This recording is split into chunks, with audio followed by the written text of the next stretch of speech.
Okay, so today I'm going to show you some magic oils that if you buy them, put them inside these things on your cars, you will go so much faster and you will win races and take home these trophies that says champion in front. Okay, that is if you're a good driver. But if you can't drive, these oils will not help. It will not work without driving skills. Okay, so what I have here are what we call shock oils. So they go inside the shock absorbers. And what they do is they just dampen the oscillations of the bounciness of the car and the springs. Okay, so let me just show you first what I mean. Here's a video of a car with shock oil and a car without shock oil.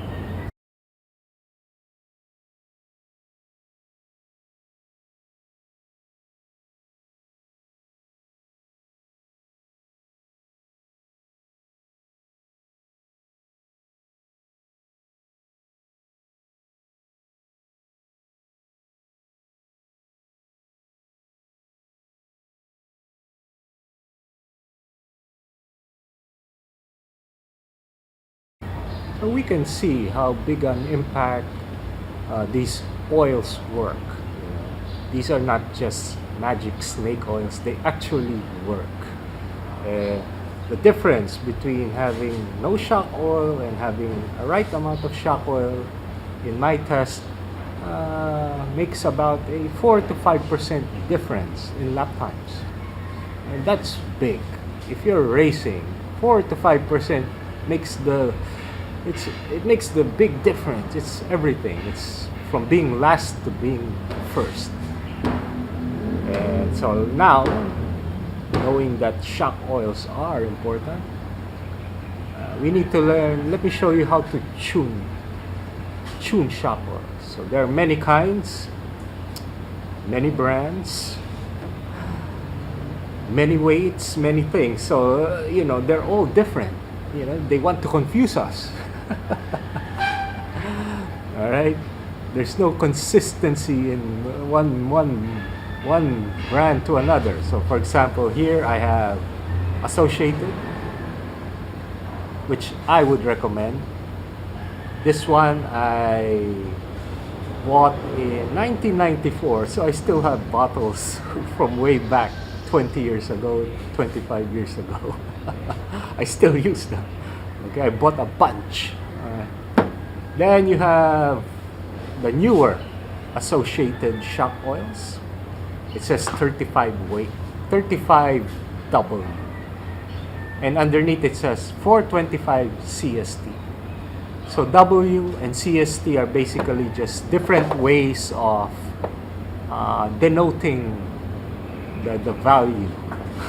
It doesn't make sense, right? And now, if you have a Tamiya shock oil, it gets worse. It's color coded. And you look at the back and it says, okay, purple or whatever. This is blue or purple, I don't know.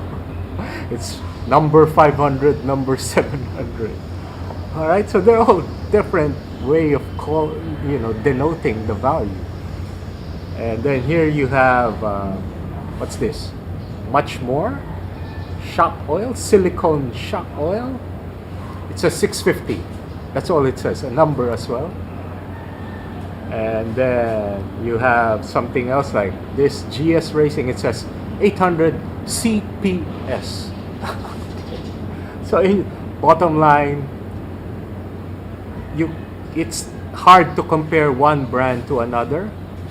And so my recommendation is pick a brand and then buy different weights, different softness and hardness of the oil of the same brand, and that will help you tune your shock oil. So basically it's the same as everything. Extremes are bad.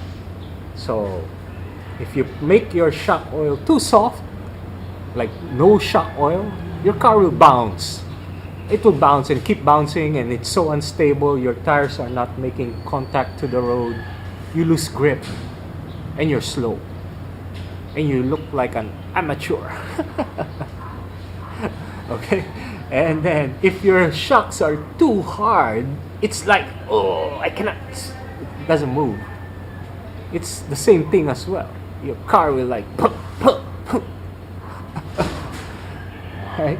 Your car will just, it's bad. So the extremes are bad. So you have to find the right weight of shock oil. And if I will give a recommendation for on road, like this cars, touring cars, using associated, probably start with 35 weight. This one, it's a good ballpark. If Tamiya, 400. Much more, maybe 500, and so on. Alright, that's a starting point, and based on that, put it in your car, and then try to go one step higher or one step softer in shock oil and see the difference in your lap times. Because shock oil also depends on temperature. You know, if it's not hard enough, oh, my car, stay there, stay. It's alive, yeah? It's my friend.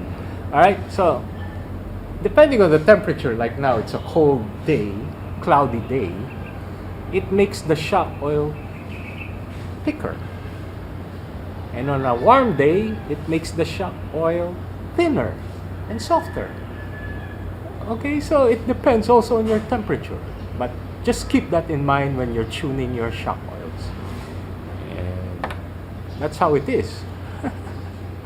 Okay, so what can I say? Just start with 35 weight and then test your car, look at the lap times. In general, what I find is if the shock oil is, if you have an ideal setting and you go a little lighter on the shock oil, softer, it will give you more traction sometimes. So lighter shock oil gives more grip than heavier, in my experience. That doesn't mean the lap times will be, either way. It's just that's the feeling I get. So I lean towards softer shock oils, as soft as I can get away with it. So I make it as soft until the lap times go worse, go slower. Then I maybe go one step up. So I try to keep it in that range. It's a matter of testing and experience as well. But if you're too busy, 35 weight should get you in the ballpark. Okay, all right. And a tip, so if you have different shocks, yeah, you can measure. So like, what is hard, what is soft. So if you're comparing two shocks, squeeze. This compressed more than this. So this has a softer dampening. Maybe softer shock oil inside, or it's a different design, but it is softer than this one. Comparing. So when you build your shocks, make sure what you put on the left and right, on the rear, more or less is the same when you build them. So that's a different topic, building your shocks. And that's a whole separate world of pain. But for now, takeaway is, to wind this up, takeaway is these bottles with oils are very important. Shock oil is very important. That is why the professionals really pay close attention to their shock oil. They really tune their car because it really gives a lot of speed. It makes a big difference when you're racing. You'll notice it. You can try it. So the video I showed the extreme, no shock oil, the car was crap. Okay, so yeah, if you get it to the ideal, so from a 5% slowness by having bad shock oil, the better you are at tuning the shock oil, the closer you get to the peak performance of your car. Right? So That's it. That's it. You know, champion. Just the memories. You know, I need to start, you know, practicing my driving so I can collect more of these. I'm getting old, so I need my car to be better than my driving. When I was younger, I relied on my driving. My car was crap, but I was a good driver and I won lots of races that way. But now, my driving is crap. Old age, so I need to make my car super. And that's why I focus now so much on tuning. But yeah, so same with springs, suspension, everything is in balance. You have to be balanced. You have to go for the not the extreme, somewhere in between, and that should get you the best performance. Okay, so thank you for watching. This is my shop oil tuning video. There are many more videos on the internet. Yeah, take a look at theirs. But mine is this. Get this right, get this. With good driving. Practice your driving, okay? Don't forget driving. You need to drive. Okay. Alright, so see you next time. Cheers.